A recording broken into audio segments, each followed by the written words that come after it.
those who can figure it out on the fly and adapt. It's survival of the fittest, and if you can't adapt, get the fuck out the way. The AllStar app, the #1 app in the business. UFC, Bellator, One Championship, PFL, and more. Get the app right now. Link in description. Man, you're back in the Northeast, and the Northeast is known for their harsh weather around this time of the year. How has the winter treated you there in It's Canada? not too bad right now. I think we've only had one day of snow, like one real day of snow so far. Hasn't affected my training at all. I did veer off the road a little bit, but we're good. We're good. Kind of get used to that driving out here. For sure, for sure. Now, Jack Jenkins, man, they threw you the name not too long after your debut, Hmm. and you signed the contract. He's considered probably one of the best featherweight prospects coming up. How do you feel about going into his backyard and fighting him? Oh, I fucking love it. You kidding me? Like, look, my last fight, it is what it is. Not to take anything away from my last opponent, but I went in there with the worst circumstances you could possibly go into going into a fight. No notice, terrible weight cut is what it is. And I'm excited they gave me enough time to prepare for this fight, and they gave me a name and a date. So doesn't matter where it is, I'm going out there to play spoiler. From what I know of you and your personality, I think you would like this type of situation, this environment, to go in somewhere where it's kind of considered enemy territory. Yeah, you know what? It's funny. In New England, I've been cheered my whole career. And I fought out in New England for the first time, and I got booed. Everyone fucking trashed on me, and I got excited. I'm like, "Oh, this is what that feels like," And I ended up fighting Chris Lencioni, and out in KC, and man, I it didn't matter, man. I just took that energy in. It didn't matter if it was love or hate. I'm just taking all that shit with me. So to have an arena filled with human beings and fans there at a crazy hour in the morning, like how cool can that be? It's gonna be wild, man. Like you said, you get to feel that pay-per-view environment, man, which is nuts.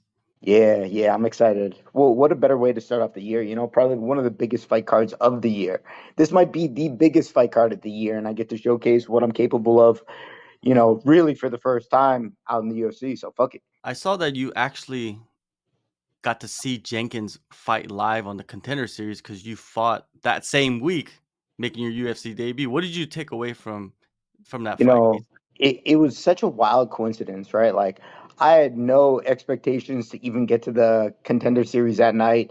Um, so pretty much what happened was I flew into Vegas with my coach Austin, and he's friendly with Laura Sanko, and she hooked us up with some tickets to the contender series. So, you know, we went to just go watch the show and take in the atmosphere and see where I'd be competing for the first time. And that was a super cool experience. But ironically, the guy I'm fighting right now happened to fight that night. So to take all that in, obviously this is even before I've competed in the UFC. I was competing later that week, and I'm like, dude, I'd fuck these guys up. So here I get to prove that. When you actually look deeper into him and study his style, what do you see? I don't think his contender series fight is how he fights. I think he fought out of character that night. I think you saw a striker that won a grappling match. Um, Look, the kid looks like he's powerful, strong, athletic. Probably seems like a cool fucking dude too. I don't even know, but it doesn't really matter, Like, dude, I've been doing this so long, and for me to go out there and be my best self with the right preparation, like I can't expect more. So my takes from him: good striker, good grappler. I think there's going to be holes where I'm going to be able to disrupt his rhythm, and that's my main takeaway for this. Make this dirty and ugly. Yeah, when you look at his record, he has 2 losses, and both of those losses are by submission. I know you like to knock people out, but you've strangled some opponents in the past. Do you see this fight hitting the canvas eventually at some point? Yeah, I believe so. I believe so. Whether I get the takedown early or tire him out, like I think this is going to hit the ground, and I think that's where you're going to see me excel. That same week, you made your UFC debut against Sadiq Hmm. Youssef. You had to lose around 40 pounds on short notice. Could you explain that feat? Bro, yo, I don't even know where to begin in this. Like, So I hurt my shoulder a couple months ago. Not for this fight, but for that fight. I hurt my shoulder a couple months out, and I've been getting a bunch of PT done on it. But it came to the point to like make a decision. Like, all right, I've heard some people had some really good success with the PRP shot. So I had a couple cortisone shots in my shoulder. They worked for a couple months. That's great, but ultimately it didn't really fix anything. So I ended up getting a PRP shot, and when I got the PRP shot, I really wanted to rest my shoulder. And if I'm doing anything, I'm doing it. I'm not half-assing anything. So ultimately, what happened was I'm like, all right, I need to take the time off to let my shoulder recover. I went home, I saw my family, and just getting back into training. 2 days into training, I get the phone call like, "Hey, will you fight Sadiq Yusuf this weekend at 145?" I'm like, "Ain't no fucking way I'm making 45." Like straight up, I'm not making that weight. Um, and then they were talking about giving me, and this was on I think like a Tuesday.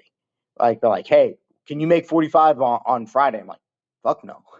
And then they were talking about 55, which was a possibility, but ultimately it was, "Hey, you got 2 weeks, October 1st. We're pushing the date back. Make 145."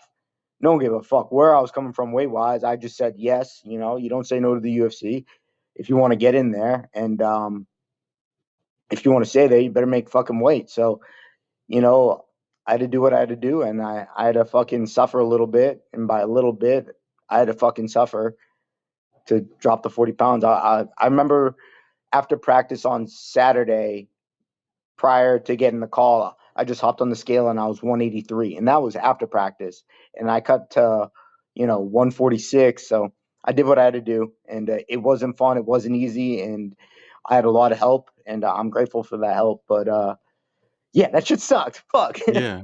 Well, man, you probably dug deeper into your mind, right? Because it's a mental thing, right? Mhm. Because physically, you guys are fighters.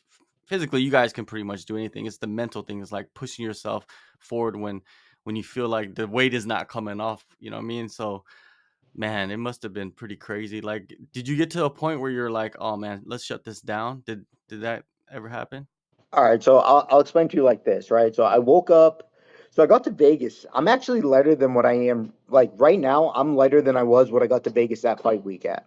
But I got to Vegas at like 168, right? And by Thursday, I was 164.4. So I cut from 164.4 into into Friday. So my first session I lost about 8, and then I lost another 3. So I remember I had like 9 or 10 pounds to go before heading into my my third and fourth session for the night. So, first session I lost 4. The second one, first session I lost 8. Second one I lost 4. So that's about 12 pounds. And then that night, going into weigh-in day, I got under 150. I hit 150. We left at 150. We left the PI, and that was difficult as it was. It was manageable, but it was difficult. But I spent the whole fucking day cutting. We broke it up into like 4 sessions. I remember like not quite passing out in the sauna, but definitely like sleeping a little bit in the sauna. Um, and then I wake up the next day, I floated off a pound, and I'm thinking like, all right, cool. It's just gonna be 45 minutes in the tub. Normally I lose about 8 pounds in the tub in 45 minutes, with that 15-minute grace period where you're wrapped up in towels, and the weight just wasn't coming off. So I remember I cut for like an hour and a half, and I lost a pound. And I'm like, fuck.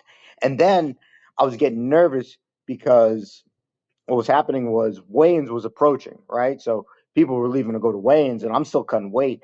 So ultimately, like I had like one pound to go, and I just sat in the sauna for an hour, like nonstop. I didn't get out. I just sat in that fucking sauna, and I made weight. Had to weigh in naked, but it is what it is. After the fight, how were you physically and mentally?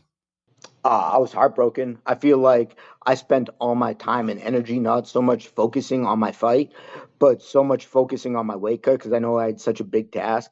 Like to me, it doesn't even feel like obviously I've made the walk to the cage, but it doesn't feel like I got to compete. You're getting me at a suboptimal performance. I'm not making any excuse.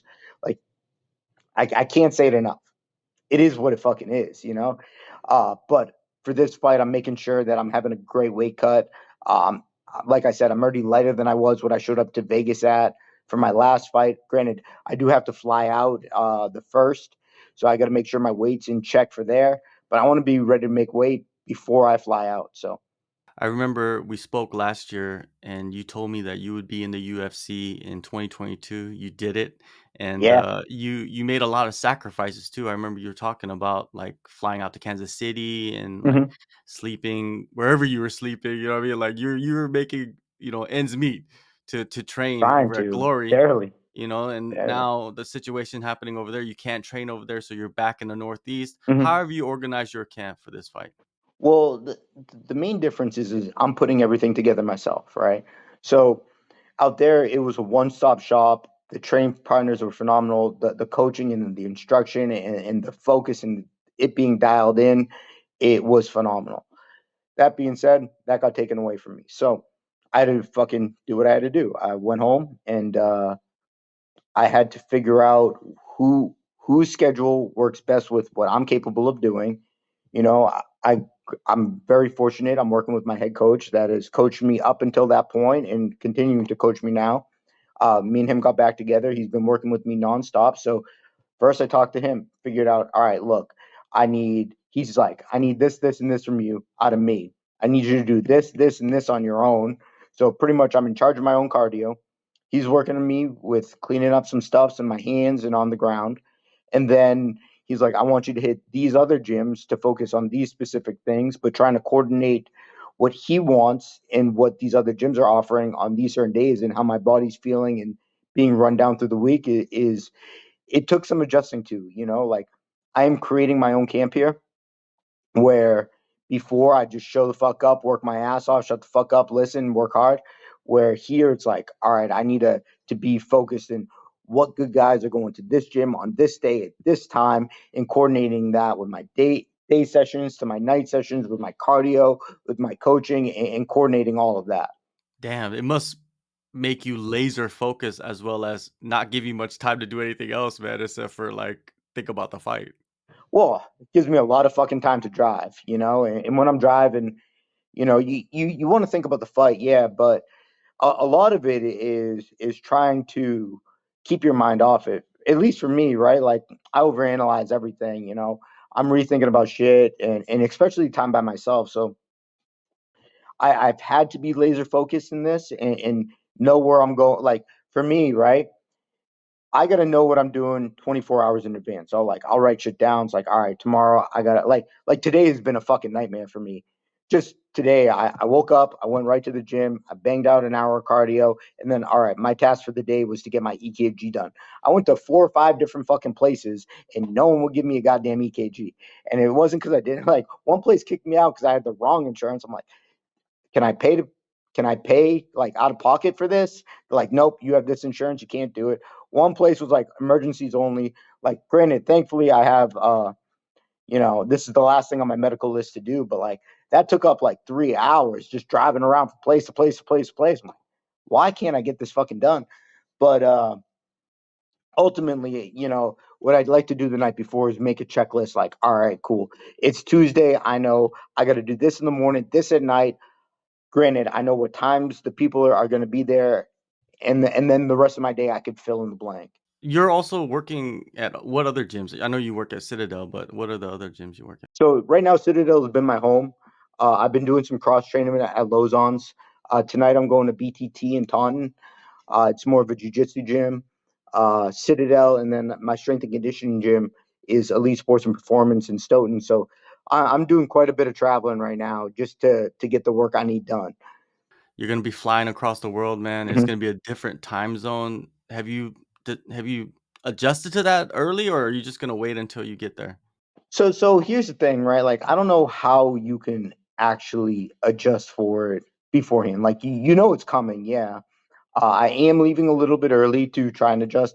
I think I'm going to be fighting at like some crazy hour in the morning, which is probably going to be American time.